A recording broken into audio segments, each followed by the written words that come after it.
Hello guys, welcome back to the channel. In this today's tutorial, I'm going to show you how you can unsubscribe from email in Gmail. Okay, let's get into it guys. First of all, I'm going to open my Gmail. I'm going to open Google Apps and then go to the Gmail and just hold on.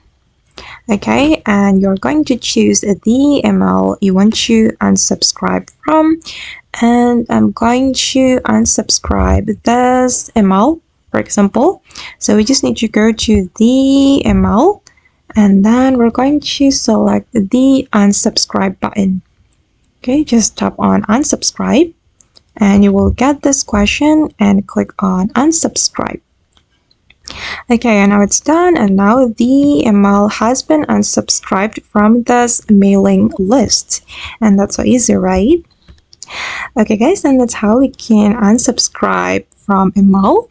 I hope this tutorial will be useful for you. Thank you so much for watching, and if you found this tutorial useful, don't forget to like, comment, share, and also subscribe to this channel. See you in the next video.